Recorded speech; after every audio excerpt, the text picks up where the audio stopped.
If you believe that you're struggling with perfectionism that has led to a body image or facial relation issue, download the link below, my 3 Steps to Peace. Hi, I'm Brandie Price, and we haven't had a chance to meet yet, but I'm an image consultant for television and film and have been in the industry for 21 years. Today, I'm going to come to you with a Makeupless Monday insider information. So I've had a lot of questions about what an image consultant actually is. An image consultant is someone who actually takes a person and helps make their personal brand. Some people also call me a personal branding expert.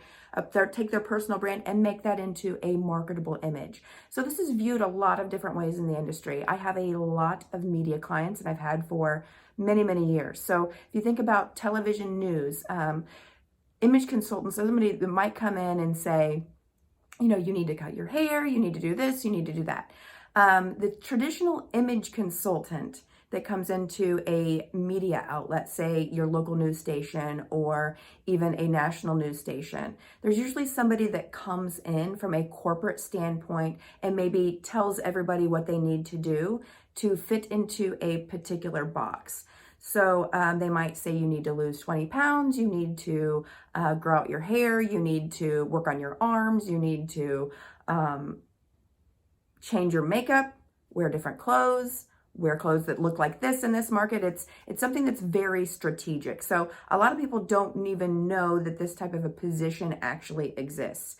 For me and myself, I don't work for a corporation. I work for myself. And it's a little bit different. The way that I work with people has always been from self-image out. So when I'm usually hired by a company or hired by an individual, it's because I'm going to be working with them through body image and facial relation issues. I'm going to be helping them with their confidence.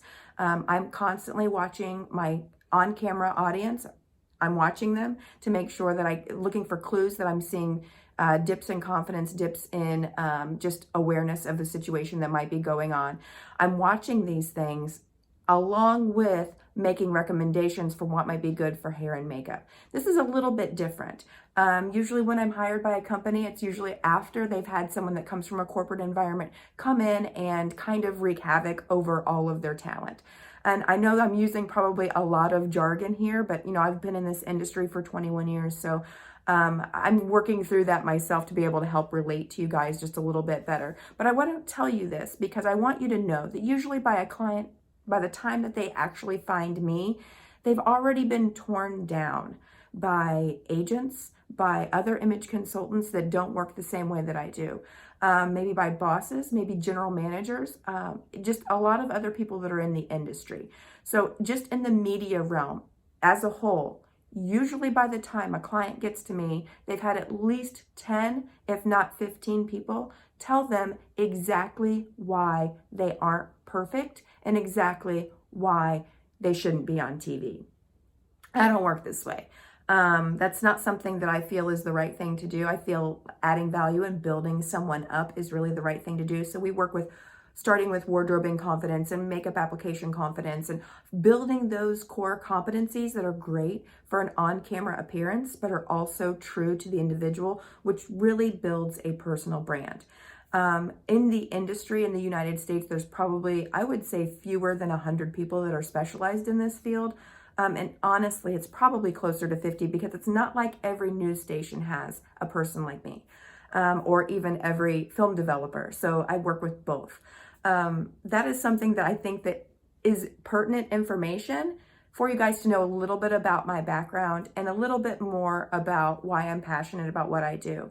I've often find myself on the back end of where someone has been torn down over a series of several years. And it's almost like doing rehab at that point because all of these people are worthy and all of their messages are worthy. So when we're working with branding and looking at an actual human being and looking at them as a product, some people like to market them, be able to make the most amount of money with that particular product, just like you would in any other industry. Like if you made jeans, you'd want to be able to make sure that you make the most amount of profit. But in this industry, they're actually making people to help them be profitable. So when you put that connotation on there, and then when you have the audience that's watching and they're like, wow, that person is perfect, I will never be able to be like that, especially if you're just coming into the industry. I know I work with a lot of journalists who are just getting started. Maybe they haven't even done their internship yet, but they want to know what it truly takes.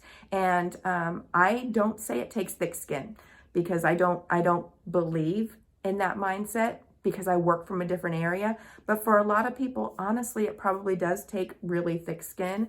And, that's harmful, because when you have thick skin, you also build that around your branding message. And that just can really be damaging to you as a whole. So this is just insider information, but I thought that you guys might want to see a little bit of behind the scenes and what this industry actually does and what I do, my approach to that. So it's a little bit different. Actually, it's a lot different. It's a lot different. I usually am only hired by companies that truly care about adding value and well-being to their employees.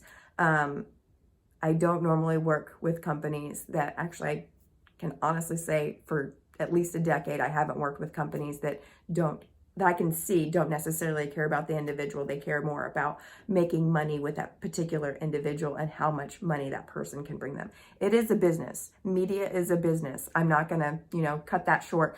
Media is a business. They do want to make money.